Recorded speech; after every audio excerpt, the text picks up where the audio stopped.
And it really inspired me to do 20 years of upper schooling. So, when I got my bachelor's in philosophy, minors in physics and psychology, then the master's in consciousness and transformative studies, and then the doctor's in philosophy, cosmology, consciousness. And I did my dissertation work on psilocybin. So I ended up having to read about 75 books just on psychedelics, along with the entire history of our evolution of consciousness. And while I was doing all the academic work, I went to several different psychedelic psychotherapy trainings. I did years studying within the Mazatec mushroom tradition, from which we learned about psilocybin mushrooms. For a couple of years, assisted the psychedelic assisted psychotherapy training at CIS, the first above ground psychedelic psychotherapy training. Before we get started, I have a quick favor. I've been self-funding the Finding Genius podcast for 5 years now. I've done over 3,000 episodes. And as you can see on YouTube, we're up over 1 million views on the channel, which is fantastic. The next thing I really want to push on is to get up to 10,000 subscribers, because once we do, we'll be able to put a donate button, and we'll be able to solicit donations to help keep the podcast running and to also get the Finding Genius Foundation moving along. We have a big project studying anxiety, depression, and PTSD, and working on a product to help people overcome these problems, because I've seen them explode recently after the last 2 years of the whole virus situation. So if you would, please subscribe to the podcast. That would help us tremendously. Give us a thumbs up and check in the description for Buy Me a Coffee. It's about $5. If you could buy me a coffee, I'd really appreciate it. It would help keep the channel going, and I love coffee. Thank you.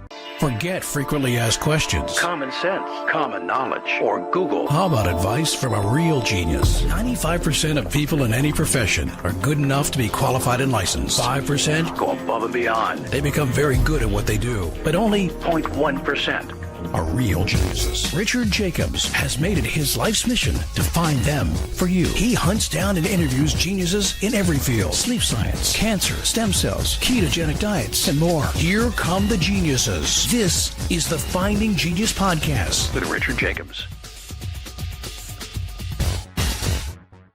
Hello, this is Richard Jacobs with the Finding Genius Podcast. My guest today, Jahan Khamsehzadeh. He is the author of the Psilocybin Connection, Psychedelics, the Transformation of Consciousness and Evolution on the Planet, an integral approach. So we're going to talk about his work and knowledge of psilocybin and whatever else comes up. So, Jahan, thanks so much for coming. Thank you so much, Richard. It's an honor to be here with you. Yeah, if you would, tell me a bit about your background. How did you get into working with psilocybin?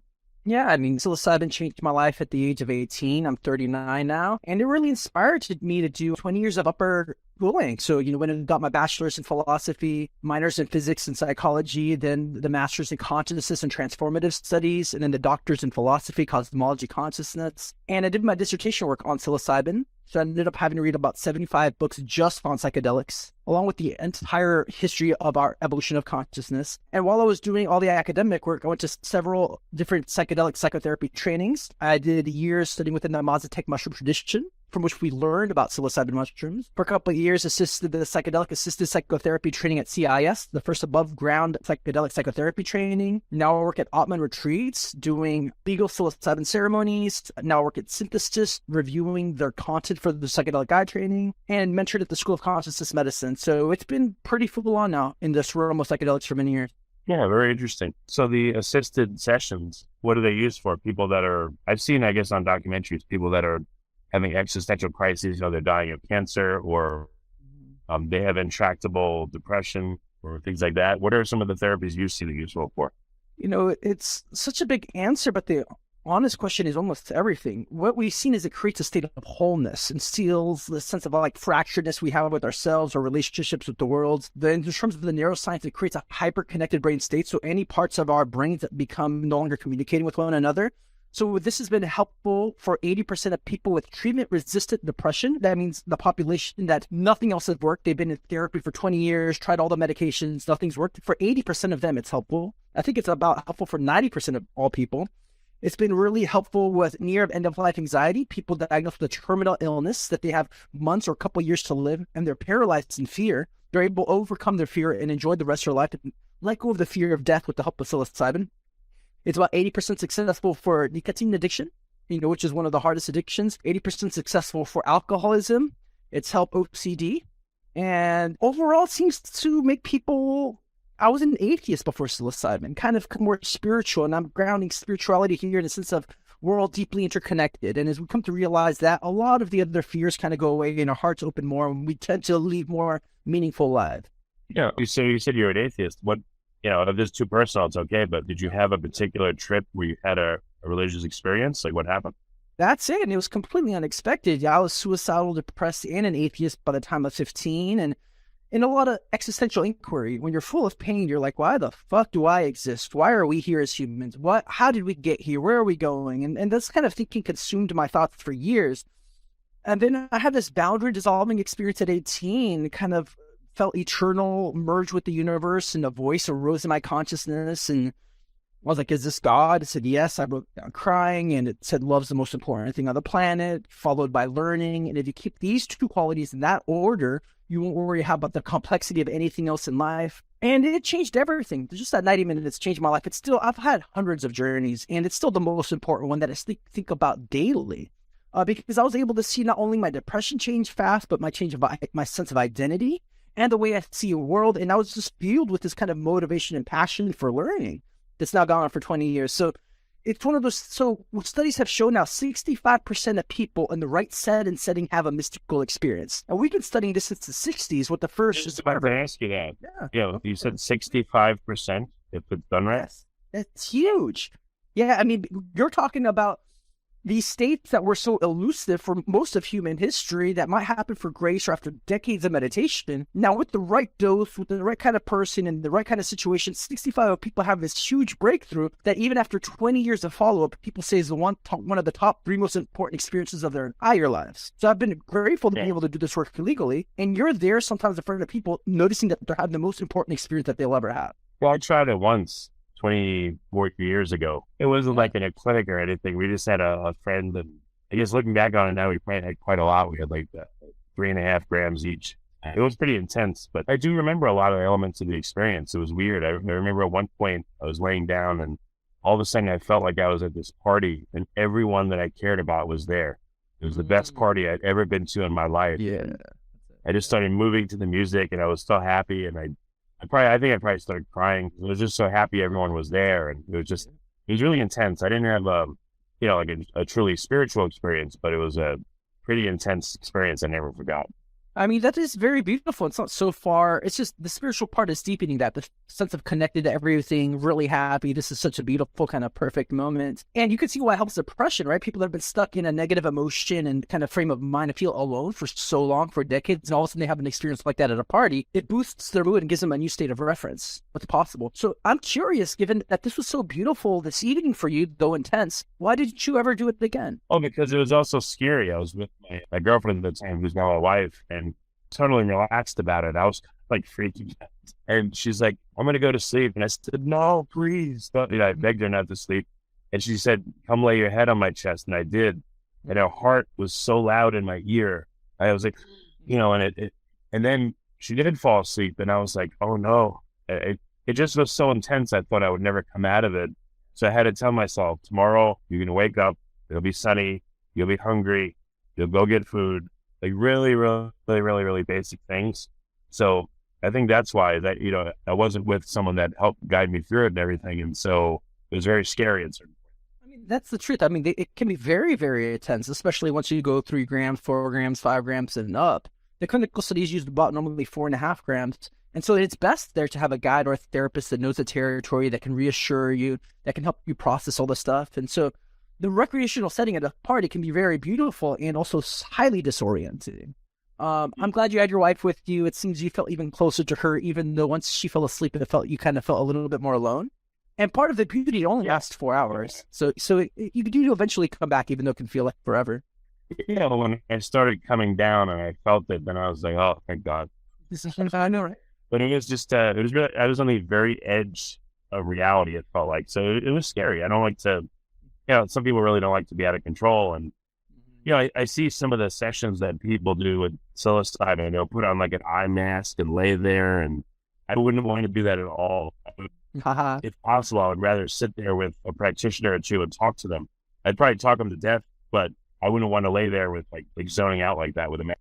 Yeah, so a lot of times at the beginning when people are starting, they do have to keep talking and to stay connected to feel safe.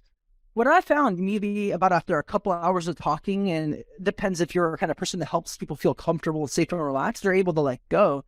And what I found, it can be more therapeutic with the blindfold on. So I'm about to go to Jamaica next week to do this work legally over there, and we do about 12 people at a time, and we do encourage that method. And that's partly because people tend to come for high-level trauma. You're talking about lots of PTSD, suicidal depression, they've been raped.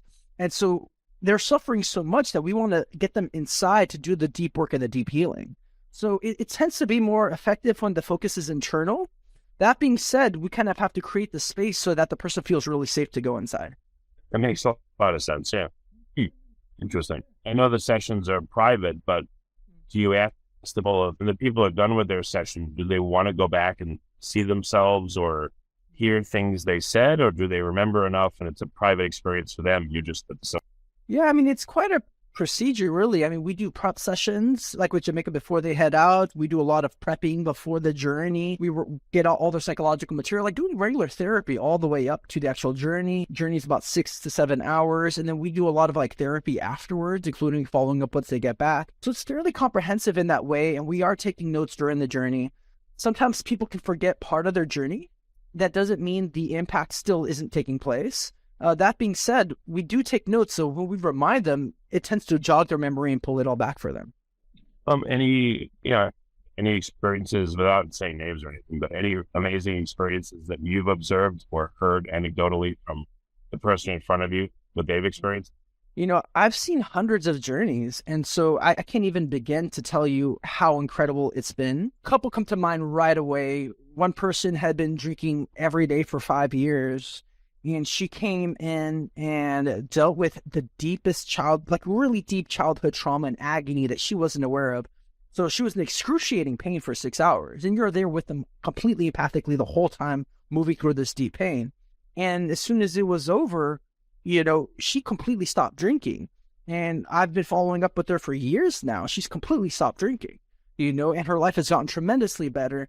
Another one that really stands out, and there's so many really gems to talk about, but the person came because his wife had died of leukemia 2 years ago.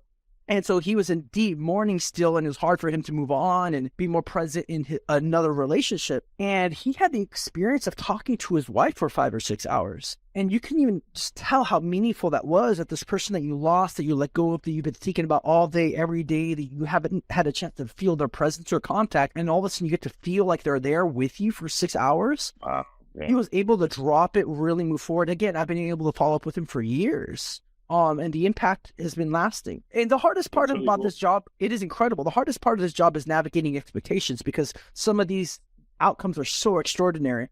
And then, there's a small percentage of time where nothing happens. So I'm just saying that for the viewer, like we're really sharing the highlights. And I said it's really successful for about 80% of people. But there's about, 10 to 20% of the time where nothing bad happens, but I'm not sure they get as much out of it. Yeah, makes sense. So you said earlier on in your bio, you spent many years, even going to the Ph.D. level in consciousness and psilocybin and things like that. What kind of things did you learn through your academic work about it outside of the sessions? Like how does consciousness fold into psilocybin use? I mean, I got really interested as a teen on evolution from every front, from the Big Bang till now. I spent 3.5 years as a physics and math major, and then moved also to studying evolution in terms of all of biology, but then anthropology, and then a big focus on the evolution development of experience itself. And that's where psilocybin and the other psychedelics become so fascinating, because you're talking about something that almost instantaneously gives a sense of expanded awareness. And so the heart of my dissertation really focused on this idea put forward by Terence and Dennis McKenna, that perhaps it was psilocybin mushrooms that catalyzed the evolution of humanity. And so there's over 200 different species of psilocybin mushrooms found around the world. And the idea is very simple, that there was consciousness expanding compounds in the environment where our ancestors evolved that expanded their consciousness. And as Paul Stamets, the great mycologist, points out, that the most common mushroom in the Africa savanna where we evolved is of the psilocybin variety.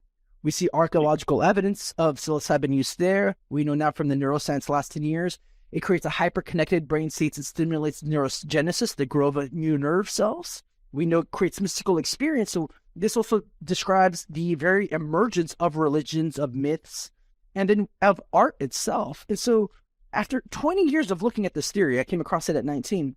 I've been really focusing on it, and all the evidence, and people can go through it on my book, really adds up. And I haven't found a single contradiction. I've had to defend this. The book's been out for almost a year. There's no retort.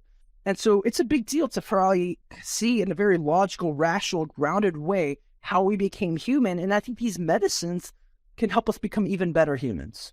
Does anyone use psilocybin as question and answer sessions? So what I was going to ask you is, either you or other people that have had mystical experiences, has anyone asked God that they encounter in the experience, why is there psilocybin everywhere? Or other questions that they want to ask God, for instance.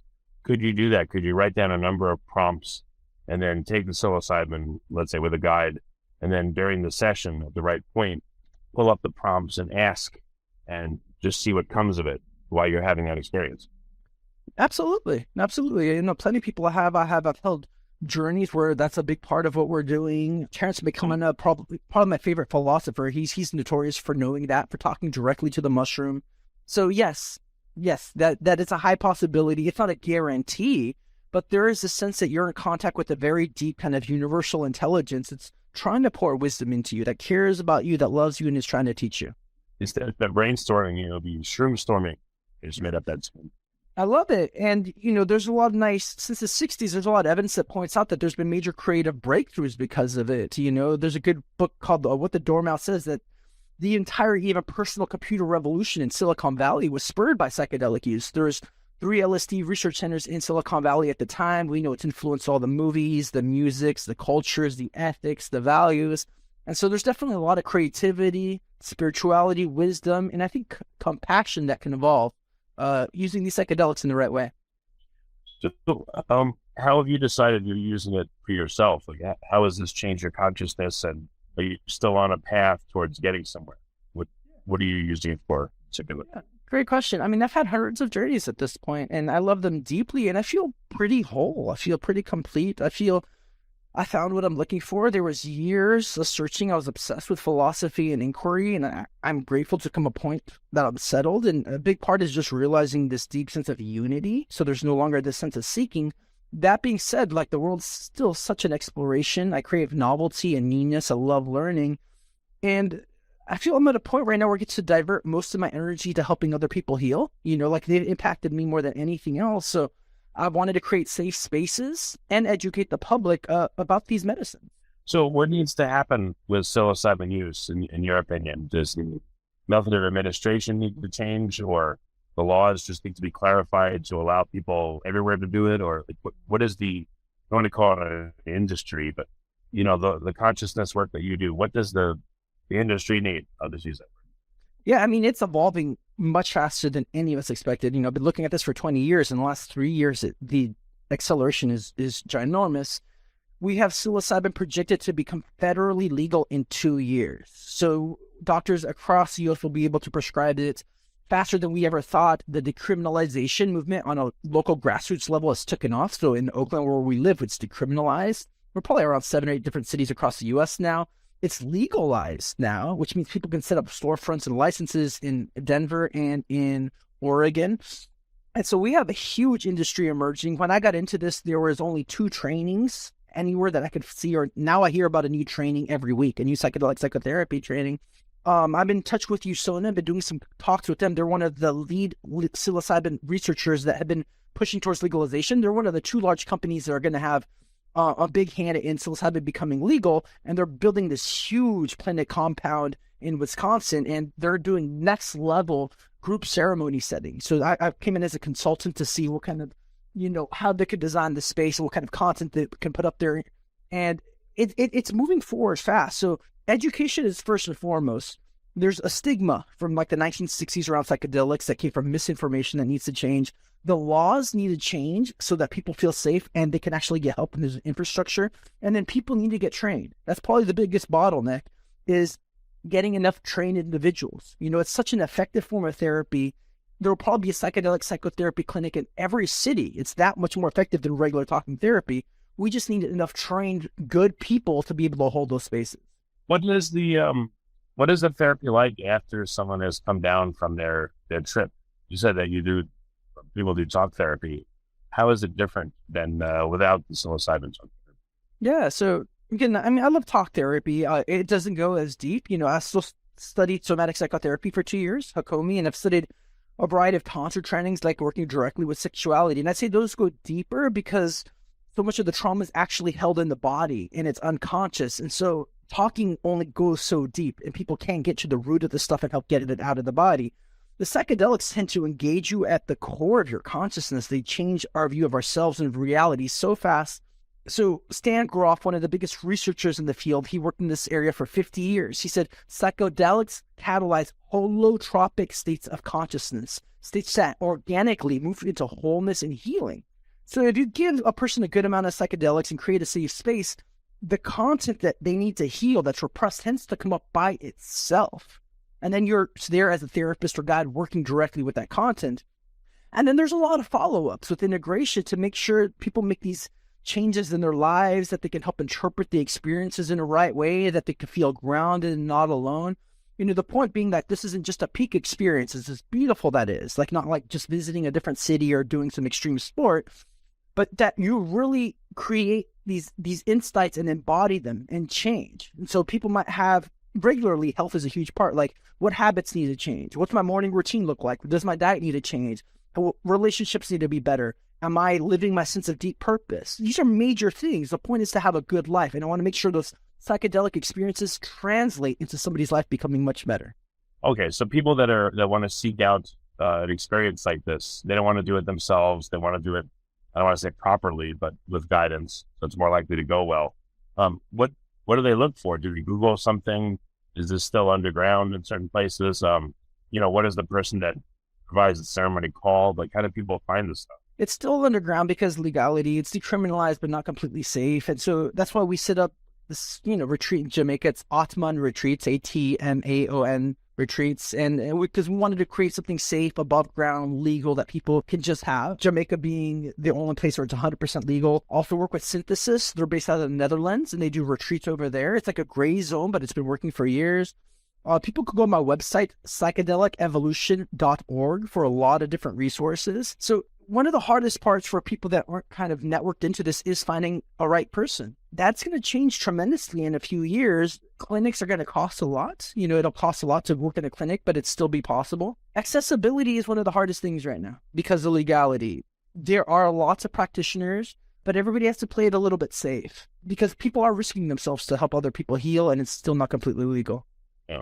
Any other amazing experiences that come to mind when you sat with somebody? Things that surprised even you, may experience or two that you were like, wow. Yeah, I mean, it's so otherworldly, and I've seen so many people after years completely shift, sometimes half the time almost after one experience. Again, it's not a guarantee, where people had been stuck in depression and suicidal for like 20 years. There's a lot of people I've seen that happen. They're about 20 years depressed, and in one journey, everything shifts. And what I've seen at the core of depression is this sense deficient identity of I'm not enough. And I don't like myself. And if you're forced to be somebody you don't like, existence itself is pretty painful. And in one journey, within hours, that whole delusion can break apart. And they see that they're awesome, that they're beautiful, that they're loved, that they're safe, that they belong. And people generally don't have that point of reference in their lives. And so I've seen huge cathartic breakthroughs within hours, and they stabilize, and they change. And then the more out there stuff outside of our paradigm is like contact with other entities, stuff that I feel our scientific world still doesn't know how to make sense of, with our aliens, spirits, reincarnation, visions of the future, like pretty big things. Then you come back and you're like, how in the world do I just make sense of this? This is monumental, but there's no container for this yet. So I think we have to look at indigenous traditions that probably been using this for millennia and kind of learn from them. And there's now systematic studies being done on psychedelics. And we're beginning to chart that realm because the legality has been really held back. But there's studies being now done on, for example, DMT entities. If you take DMT, you're probably going to see other intelligent beings. And that's so otherworldly, but using the scientific method, we see that happens over and over and over. We could deduce that there might be some kind of objective reality to this experience and perhaps these other beings. Has anyone used this as they were dying to make the experience different or easier?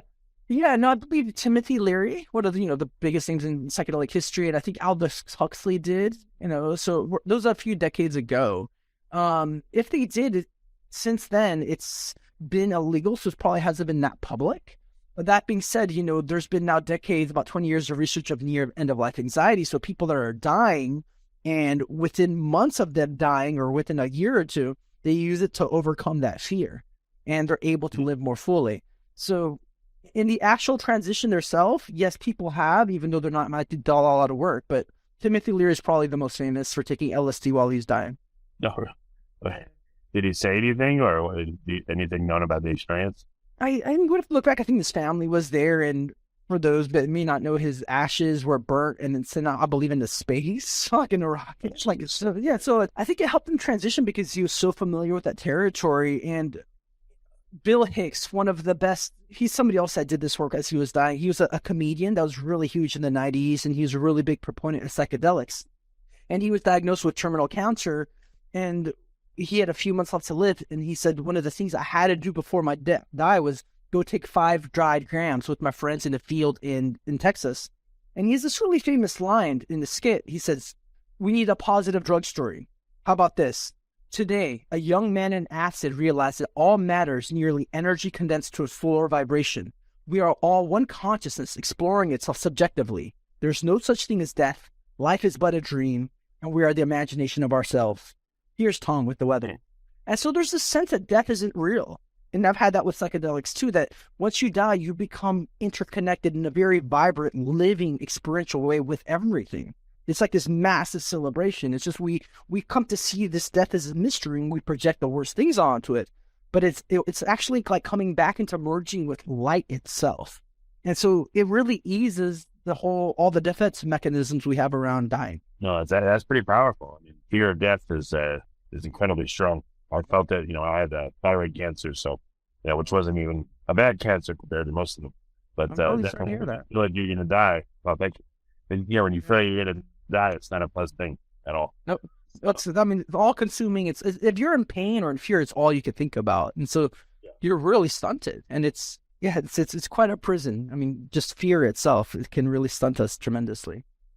That's the breakdown. I was gonna ask. So we're not there yet, but when this becomes widespread, what would you imagine people should look for to know that they're likely to have a good experience versus someone that just maybe set up shop, isn't really into it for the spiritual side, but just, let's say, for the money, and they're not going to be a good person or company to have this experience with? Like, what would you look for once this becomes more commercialized or available? No, that's a great question. Their depth of training is huge to see how serious have they've taken this. They've done a lot of personal self-work, because you can guide people to territories you've never really been. Find out their ethics and values. If it's a company that's mostly focused on profit, of course we all want to make money, but I want there to be a deeper sense of purpose behind it. A hard problem with the situation, because if you have the resources and the money and the time, you can find exceptional people, but it's going to be pretty expensive. So it looks like MDMA psychotherapy for PTSD, once it's legal, also in about 2 years, it's going to cost $12,000 to $15,000. That'll include 3 different journeys with the preps and integrations. And until insurance gets on board, it won't be that accessible. And so it's been this big problem of, well, how about the people with the worst traumas, like in poverty situations or minorities? And so me and a group of people got together and we created a free online training, a 4-hour training to help people just sit for each other, and people can find that at silohealth.co, PSILO health.co. It's a group of other people working in the medical field, me, because at least to give people the sense that they can just sit with others within their community. And so that's at the lowest level, is just finding a sitter. And then from there, you can find therapists and guides, and it just tends to, the more networked and the more wealth you have, you'll be able to deal with more like high level, more intelligent individuals. Just like great therapists cost more money, but those at the beginning of the practice are probably more widespread and easier to access. So you've had many journeys yourself. You said 100. What about sitting sessions? Like, how many people have you sat for, and what do you get from sitting for people? What comes to you from doing that? I've sat for a lot of people, and that's not a number right now I could put out there. I think if people sit on my question, the answer of why I said that, I think they'll understand why I can't. I've gotten so much. It's been so so healing. For example, I love art, visionary art, music, and there's such an aesthetic beauty to seeing somebody else, to seeing people really break through to themselves, to their lives. And it's, for example, I have ADD. right? So ADD, there's a craving for novelty, and each journey is so different. And I love new challenges and new situations. And so people tend to like break through, and there's an intensity to it. They might go into the deepest traumas or have the highest ecstasies or the greatest revelations. And for me, it's there's an excitement to it, and I also have a deep sense of empathy where I can sit with them and move with them through any emotion. At the end of the day, seeing something so meaningful and beautiful, again, many times it's been the most important moment in many people's lives. I think to myself, what else could I have done that day that would have been more meaningful? Like it's fucking beautiful. It's healing to see other people heal. That's really cool. I don't know what would be the qualifications of a good sitter, and when you've spoken to, let's say, other people about their experiences, any sitters' experiences that helped you be better at it, or things that they told you that were surprising again or interesting? Yeah, no. So I think I've either gone through or helped or taught in 5 to 6 different psychedelic psychotherapy trainings. So I've been able to see a lot, right? And I've coming with quite a background, and so people might see my credentials, and I'm like that. That wouldn't be the standard to look for, because I don't know anybody else that's actually done that much. There's other amazing individuals. And so it's one of those things, the longer they've been working and having a profession, the more trustable they are. The therapist has been a therapist for 20 years. They probably have more depth and more experience. I would ask them their history of psychedelic use, because it's unlike any other experience. It's not like talk therapy. It's very experiential and visionary and somatic and energetic. It's quite intense. And so I would like them to have a grounding and points of references for this. Their ethics matter huge. So safety is first and foremost, right? Like, you need to feel safe around this person. Are they going to cross sexual boundaries? Are they wanting to take advantage of you? People are going to be in a very vulnerable state. It's highly vulnerable. You can barely move, right? And all your psychological defenses come down. Your heart is really open out there. And the more trusting you can feel and the safer you feel, the more you can surrender. So first and foremost, it's really a sense of, do you feel you can trust this person? If you can trust this person, you can really open up. If they feel unsafe, your defenses are going to be there, and you're not going to be able to really move forward. And it could be a very uncomfortable experience. After someone sits and, they do a session, does the person feel embarrassed when they come down from it? Like, oh my God, I can't believe I said that or did that. I feel stupid.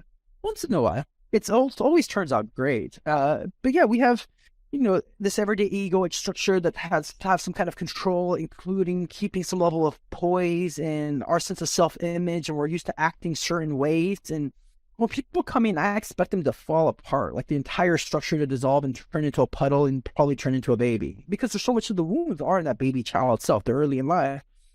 And so, I've seen so many people throw up, and then people get embarrassed about throwing up.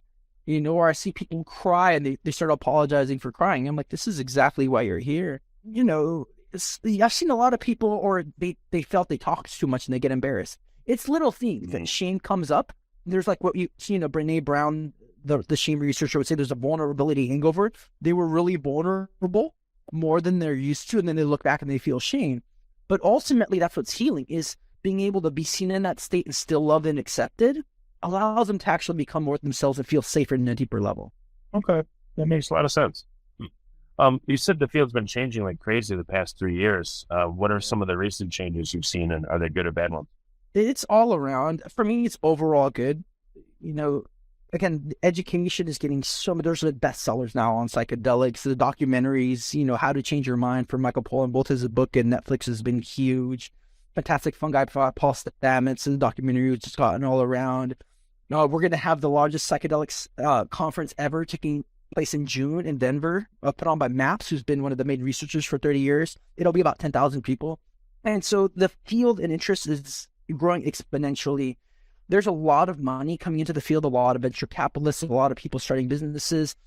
And so if some people have been in this for a long time that are really trying to be careful and create a really good culture with high ethics and high values that have been inspired by these psychedelic states, a sense of unity, oneness, taking care of the planet, taking care of other cultures, making good economic system. And then you also have people that haven't quite done that level of work, and they're coming from quite a capitalistic mind state, which could be more focused on just personal gain and extraction, right? It's not balanced. It's like, yes, we want you to have personal gain, but we also want you to be of service.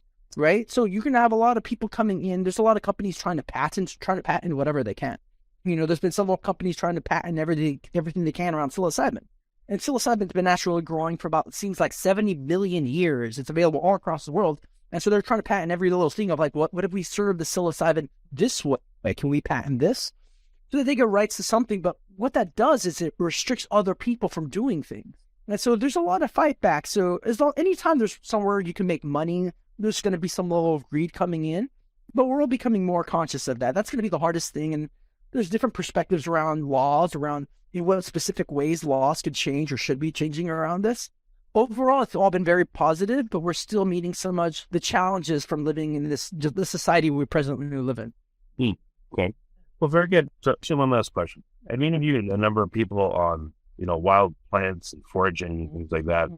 And it seems weird. I asked them, around the world, there seem to be plants nearby to human populations that help with pain, that help with other ailments that, like you said, psilocybin. Why do you think that psilocybin is present wherever people are present? And why do you think that other medicinal plants are present, just it so happens to be near people all over the world? Yeah, no, that's true. I spent just an entire chapter of my book kind of addressing that. Chapter 3, if people want to look at it, because I got really focused on how does this possibly exist? How does a substance that grows in nature give high-level, complex, meaningful experiences that can be so healing? This is not random. It creates a hyper-connected brain state with almost no biotoxicity. Fits into the 5-HT2A serotonin receptor better than serotonin itself. This is not random. It's highly intelligent. So then I had to look at, what's the history of this organism, right? And so there's 3 big kingdoms of life. There's the plant kingdom, the fungi kingdom, and the animal kingdom. The fungi kingdom has been here for about 2.5 billion years. Animal kingdom about 500 million. So it's about 5 times older. It created the very soil for plants to develop. It was the first root systems, right? Fungi connects all the root systems and plants in the environment. It sends electrical impulses, breaks down matter to give it nourishment. And so we've always been living and evolving on top of this living web our entire history. And as Paul Stamets points out, the mycologist, it kind of regulates the entire ecosystem. And so out of this large living underground net comes psilocybin mushrooms, easy to spot and grab, that fits into ourselves so well. It gives this higher state of awareness. And so an insight came to me reading Richard Doyle's book. He's a Pennsylvania University State professor. And he read thousands of trip reports for this book of Darwin's Pharmacy, Sex, Plants, and Evolution of the Noosphere. And out of all these reports, what he found was the signature psychedelic insight is that the participant realizes they're part of a vast, interconnected living system, and they should be termed ecodelics. So now we see that there are substances across the planet that bring ecological awareness. What makes sense is that the environment's trying to keep balance. The same way your body's trying to create a state of homeostasis through hormones and other compounds and other electrical impulses, the environment's trying to do the same thing. This is kind of the thing with like Gaia theory, that the atmosphere is trying to regulate itself through gases. So we've been evolving. This has been happening for billions of years. The ecosystem's always trying to regulate. What we're seeing now is that we've evolved within a regulating, evolving ecosystem, and there's compounds within the environment that are there to kind of regulate consciousness. Our body depends on plants for oxygen, for food, and I would say maybe even our minds and our spirits and our consciousness itself depends on plants and fungi to regulate itself and to be more whole and in balance with ourselves, society, and the planet. Well, excellent. Where can people start to learn more about psilocybin and find a place to go to get healing if they need? How do they start this journey? Yeah, humbly, my book's been the most comprehensive on this subject because I had to read every other book almost on it. And so that's the Psilocybin Connection. There's a reference over 400 different books in it. So it's quite extensive and goes through everything around psilocybin. If people are into reading, I think Michael Pollan did a great job with his bestseller, How to Change Your Mind. It was a nice coincidence a couple weeks ago. The New York Times recommended both my book and his book as the only ones that they recommended for looking deeper into psilocybin. There's amazing documentaries. It's out right now. Pretty much it's becoming so popular. As soon as you just get online, put psilocybin, it's nonstop.